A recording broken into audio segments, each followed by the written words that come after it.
ಪೂರ್ವಜರು ಶಿಕ್ಷಣದ ಬಗ್ಗೆ ಇರುವ ಮಹತ್ವವನ್ನು ಅರಿತು ಅಂದು ಪ್ರತಿ ಹಳ್ಳಿಯಲ್ಲಿಯೂ ಶಾಲೆಗಳನ್ನು ನಿರ್ಮಿಸಿದ್ದರು ಎಂದು ಶಾಸಕ ದಿನಕರ್ ಶೆಟ್ಟಿ ಹೇಳಿದರು. ಅವರು ಹೊನ್ನಾವರ ತಾಲೂಕಿನ ಸರ್ಕಾರಿ ಹಿರಿಯ ಪ್ರಾಥಮಿಕ ಶಾಲೆ ಕೆರೆಕೋಣ್ ವಾರ್ಷಿಕ ಸ್ನೇಹ ಸಮ್ಮೇಳನ ಉದ್ಘಾಟಿಸಿ ಮಾತನಾಡಿ, ಸರ್ಕಾರಿ ಶಾಲೆಗಳು ಶಿಕ್ಷಣದ ಜೊತೆ ಜೀವನ ನಿರ್ವಹಣೆಯ ಪಾಠವನ್ನು ಕಲಿಸುತ್ತದೆ. ಕೆರೆಕೋಣ್ ಸುತ್ತಮುತ್ತಲಿನ ಭಾಗದಲ್ಲಿ ಪ್ರತಿಭಾವಂತ ವಿದ್ಯಾರ್ಥಿಗಳ ಸಮೂಹವಿದೆ. ಈ ಭಾಗದವರು ಸರ್ಕಾರಿ ಶಾಲೆಯಲ್ಲಿ ಅಧ್ಯಯನ ಮಾಡಿ ದೇಶ ವಿದೇಶದಲ್ಲಿಯೂ ಉನ್ನತ ಸ್ಥಾನದಲ್ಲಿದ್ದಾರೆ. ಇಂದು ಆ ಸ್ಥಾನಕ್ಕೆ ತಲುಪಲು ಪ್ರಾಥಮಿಕವಾಗಿ ಶಿಕ್ಷಣ ನೀಡಿದ ಸರ್ಕಾರಿ ಶಾಲೆಗಳ ಪಾತ್ರ ಬಹುಮುಖ್ಯವಾಗಿದೆ ಎಂದರು. ನನ್ನ ಶಾಸಕತ್ವ ಅವಧಿಯಲ್ಲಿ ಶಿಕ್ಷಣಕ್ಕೆ ಆದ್ಯತೆ ನೀಡುತ್ತಾ ಬಂದಿದ್ದು, ಕುಮಟಾದಲ್ಲಿ ಅತ್ಯುತ್ತಮ ಪದವಿ ಪೂರ್ವ ಕಾಲೇಜು, ಹೊನ್ನಾವರದಲ್ಲಿ ಸರ್ಕಾರಿ ಪದವಿ ಕಾಲೇಜು ನನ್ನ ಅವಧಿಯಲ್ಲಿ ಆಗಿದೆ.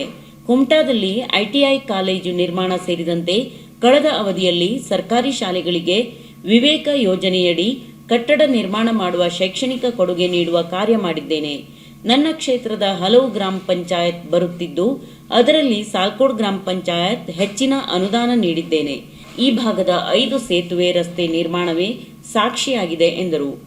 ಮುಂಚೆ ಎಲ್ಲಿ ಹಳ್ಳಿ ಇದೆಯೋ ಆ ಹಳ್ಳಿಯಲ್ಲಿ ಏನಿಲ್ಲದೆ ಇದ್ರೂ ಶಾಲೆಯನ್ನು ಕಟ್ಟುವಂತ ಕೆಲಸ ನಮ್ಮ ಪೂರ್ವಜರು ಮಾಡ್ಕೊಂಡು ಬಂದಿದ್ದಾರೆ. ಹೀಗಾಗಿ ಶಾಲೆಯಲ್ಲಿ ರಾಜಕಾರಣ ಮಾಡಬಾರದು ಅನ್ನುವಂಥದ್ದನ್ನು ನಾನು ಅನೇಕ ಸಂದರ್ಭದಲ್ಲಿ ಹೇಳ್ತಾನೆ ಬಂದಿದ್ದೇನೆ. ಈ ಶಾಲೆನೂ ಬಹಳಷ್ಟು ವರ್ಷಗಳಿಂದ ಈ ಭಾಗದ ಜನರಿಗೆ ಶಿಕ್ಷಣವನ್ನು ನೀಡುವಂತ ಕೆಲಸವನ್ನು ಮಾಡಿದೆ ಮತ್ತು ಇಲ್ಲಿ ಪ್ರತಿಭಾವಂತ ವಿದ್ಯಾರ್ಥಿಗಳ ಸಮೂಹನೇ ಇದೆ ಅನ್ನುವಂಥದ್ದನ್ನ ತಿಳ್ಕೊಂಡಿದ್ದೇನೆ. ಇಲ್ಲಿ ಒಳ್ಳೊಳ್ಳೆ ವಿದ್ಯಾರ್ಥಿಗಳು, ಪ್ರತಿಭಾವಂತ ವಿದ್ಯಾರ್ಥಿಗಳು ಇಲ್ಲಿ ಹುಟ್ಟಿ ಬೆಳೆದು ಬೇರೆ ಬೇರೆ ದೇಶ ಅಲ್ಲ ವಿದೇಶಗಳಲ್ಲೂ ಸಹ ಇಲ್ಲಿಯ ವಿದ್ಯಾರ್ಥಿಗಳು ಇದ್ದದ್ದು ನಾನು ತಿಳ್ಕೊಂಡಿದ್ದೇನೆ. ಹೀಗಾಗಿ ಶಿಕ್ಷಣದ ಬಗ್ಗೆ ವಿಶೇಷವಾದಂತ ಆಸಕ್ತಿ ಮತ್ತು ಕಾಳಜಿ ಈ ಭಾಗದ ಜನರಿಗೆ ಇದೆ ಅನ್ನುವಂಥದ್ದನ್ನ ನಾನು ಹೇಳಲಿಕ್ಕೆ ಬಯಸ್ತಾ ಇದ್ದೇನೆ. ಮತ್ತು ಈ ಒಳ್ಳೆ ಕಾರ್ಯಕ್ರಮ ಈಗಾಗಲೇ ನಮ್ಮ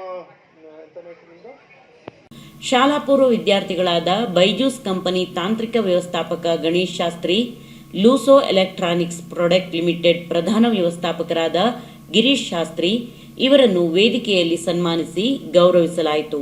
ಶೈಕ್ಷಣಿಕ, ಕ್ರೀಡೆ, ಸಹಪಠ್ಯ ವಿಭಾಗದಲ್ಲಿ ಸಾಧನೆ ಮಾಡಿದ ವಿದ್ಯಾರ್ಥಿಗಳಿಗೆ ಪುರಸ್ಕರಿಸಲಾಯಿತು. ಪ್ರಾಥಮಿಕ ಶಾಲಾ ಶಿಕ್ಷಕ ಸಂಘದ ಅಧ್ಯಕ್ಷ ಎಂಜಿ ನಾಯ್ಕ್ ಮಾತನಾಡಿ, ಕನ್ನಡ ಶಾಲೆಯಲ್ಲಿ ಕಲಿತ ಮಕ್ಕಳು ಯಾವ ಮಟ್ಟಕ್ಕೆ ಹೋಗಬಹುದು, ಅದರ ಶಕ್ತಿ ಏನು ಎನ್ನುವುದಕ್ಕೆ ಇಂದು ಸನ್ಮಾನ ಸ್ವೀಕರಿಸಿದ ಶಾಲಾ ಈರ್ವರು ಪೂರ್ವ ವಿದ್ಯಾರ್ಥಿಗಳೇ ಸಾಕ್ಷಿಯಾಗಿದ್ದಾರೆ. ಖಾಸಗಿ ಶಾಲೆ, ಆಂಗ್ಲ ಮಾಧ್ಯಮದ ಹಿಂದೆ ಓಡುವ ಸಮಯದಲ್ಲಿ ಈರ್ವರು ಪ್ರತಿಭಾವಂತರನ್ನು ಸನ್ಮಾನಿಸುವ ಮೂಲಕ ಕನ್ನಡ ಶಾಲೆಯ ಶಿಕ್ಷಣದ ಮಹತ್ವ, ಗಟ್ಟಿತನದ ಸಂದೇಶ ಸಾರಿದ್ದೀರಿ ಎಂದು ಮೆಚ್ಚುಗೆ ವ್ಯಕ್ತಪಡಿಸಿದರು. ಗ್ರಾಮ ಪಂಚಾಯತ್ ಅಧ್ಯಕ್ಷೆ ಯಮುನಾ ನಾಯ್ಕ್ ಕಾರ್ಯಕ್ರಮದ ಅಧ್ಯಕ್ಷತೆ ವಹಿಸಿದ್ದರು.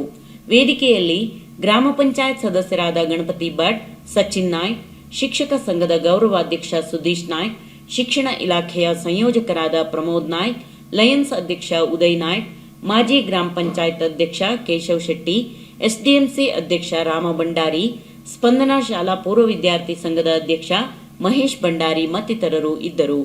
ಶಾಲಾ ಮುಖ್ಯಾಧ್ಯಾಪಕರಾದ ಗಣೇಶ್ ಭಾಗವತ್ ಸ್ವಾಗತಿಸಿ, ಶಿಕ್ಷಕಿ ಮಾಲಿನಿ ನಾಯ್ಕ್ ಕಾರ್ಯಕ್ರಮ ನಿರ್ವಹಿಸಿದರು. ಸಭಾ ಕಾರ್ಯಕ್ರಮದ ನಂತರ ಶಾಲಾ ಮಕ್ಕಳಿಂದ ಮನೋರಂಜನಾ ಕಾರ್ಯಕ್ರಮ, ಪೂರ್ವ ವಿದ್ಯಾರ್ಥಿಗಳಿಂದ ನಾಟಕ ಎಲ್ಲರ ಗಮನ ಸೆಳೆಯಿತು. ಭಾವನಾ ಟಿವಿಗಾಗಿ ವಿಶ್ವನಾಥ್ ಸಾಲ್ಕೋಡ್, ಹೊನ್ನಾವರ್.